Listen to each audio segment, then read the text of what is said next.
Assalamualaikum warahmatullahi wabarakatuh. Salam sejahtera untuk kita semua.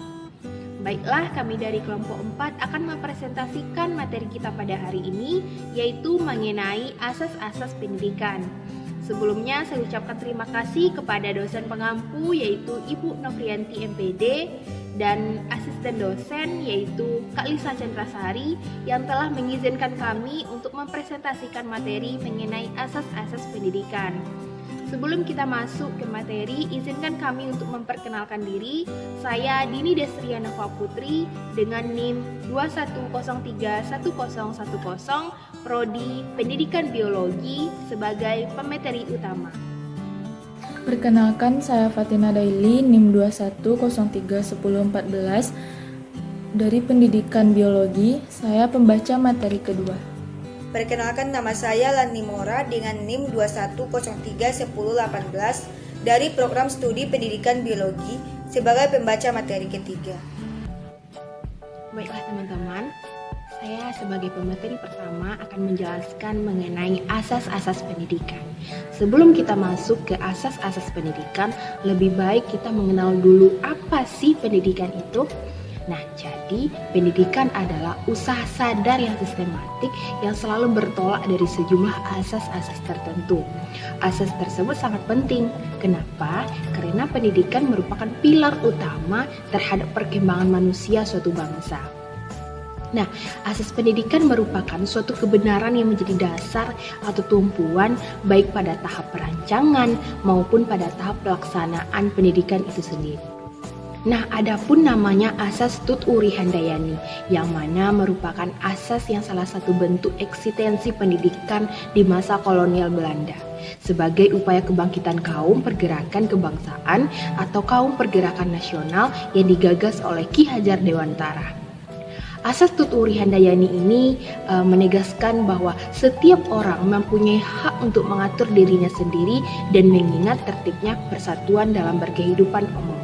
Jadi, dapat disimpulkan bahwa asas Tut Uri Handayani ini merupakan asas pendidikan Indonesia yang bersumber dari pendidikan taman siswa yang dikemukakan oleh Ki Hajar Dewantara, yaitu merupakan seorang perintis kemerdekaan dan pendidikan nasional.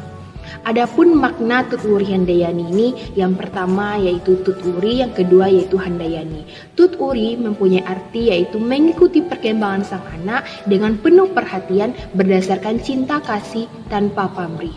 Yang kedua yaitu ada Handayani, yang mana mempunyai arti yaitu mempengaruhi dalam arti merangsang, memupuk, membimbing, dan menggairahkan anak agar si anak ini mengembangkan pribadinya masing-masing melalui disiplin pribadi. Nah, itu saja dari saya. Saya lanjutkan kepada pemateri kedua, yaitu Fatina Daily. Terima kasih. Selanjutnya, asas Tut Uri Handayani yang dikumandangkan oleh Ki Hajar Dewantara mendapatkan tanggapan positif dari Dr. Handes RMP Sosro Kartono. Beliau adalah filsuf dan ahli bahasa, dengan menambahkan dua semboyan untuk melengkapinya, yakni Ing Ngarso Sung Tulada dan Ing Maidia Mangun Karsa. Kini, ketiga simbol itu telah menyatu menjadi satu kesatuan asas, yaitu yang pertama yaitu Ing Ngarso Sung Tulada, yang artinya jika di depan menjadi contoh. Yang kedua Ing Maidia Mangun Karsa, yang artinya jika di tengah-tengah membangkitkan hasrat, kehendak, dan motivasi. Yang ketiga Tut Uri Handayani, artinya jika di belakang mengikuti awas. Adapun implementasi terhadap asas Tut Uri Handayani sebagai pendidikan adalah berikut. Yang pertama, memberikan kesempatan kepada siswa untuk mengungkapkan ide dan prakarsa yang berkaitan dengan mata pelajaran. Seorang pendidik berusaha membantu mental siswa agar maksimal di dalam mengaktualisasikan pengalaman belajar, upaya melibatkan siswa yang sering kita kenal cara belajar siswa aktif atau CBSA. Yang ketiga, peranan pendidik hanyalah bertugas untuk mengarahkan siswa seperti fasilitator, motivator, dan pembimbing dalam mencapai tujuan belajar.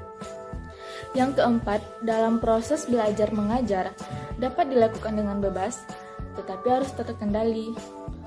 Interaksi pendidik dan siswa mencerminkan hubungan yang manusiawi, serta merangsang berpikir siswa agar dapat menciptakan hal-hal yang baru.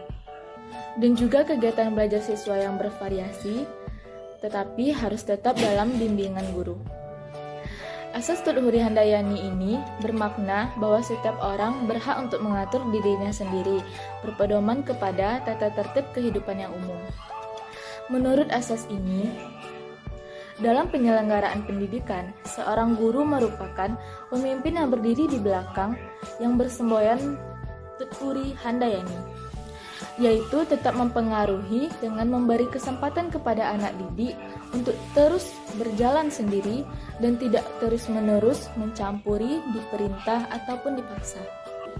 Dan guru hanya wajib melakukan sesuatu yang menghalangi langkah si anak ini, serta bertindak aktif dan mencampuri tingkah laku anak ini untuk menghindari rintangannya.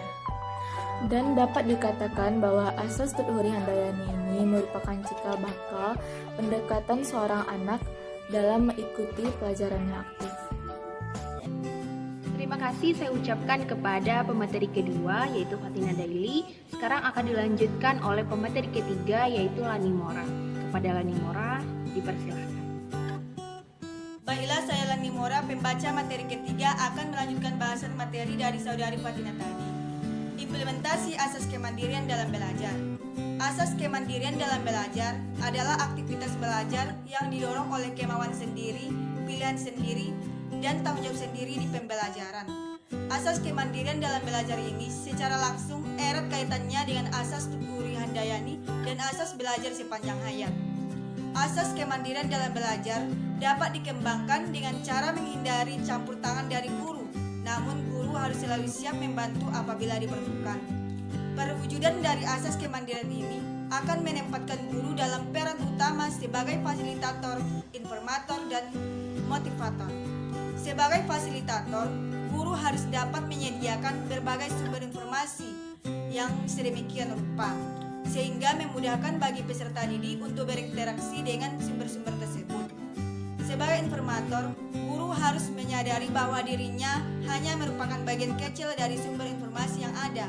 Oleh karena itu, guru perlu memberikan dan bahkan merangsang peserta didik untuk mencari informasi selain dari dirinya. Sebagai motivator, guru perlu mengupayakan timbulnya prakarsa peserta didik untuk mencari dan memanfaatkan informasi secara maksimal.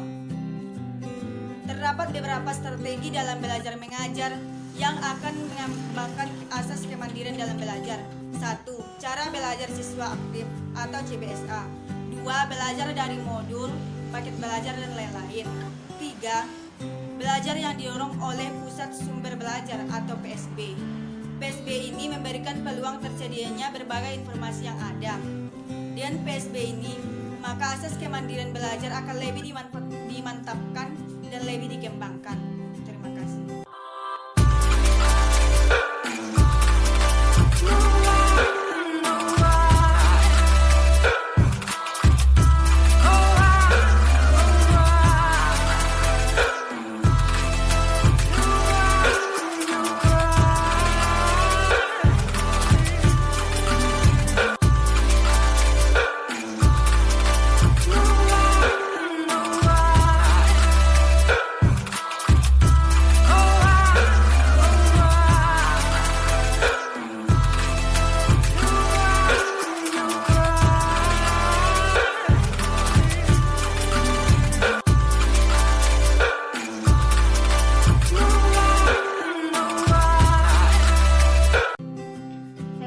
Terima kasih kepada Lani Mora sebagai pemateri ketiga. Nah, jadi itulah presentasi kami mengenai materi asas-asas pendidikan ini. Jika teman-teman ada yang ingin bertanya atau memberikan kami kritik dan saran, silakan langsung di Zoom meeting atau di forum diskusi e-learning. Kami tutup dengan wassalamualaikum warahmatullahi wabarakatuh.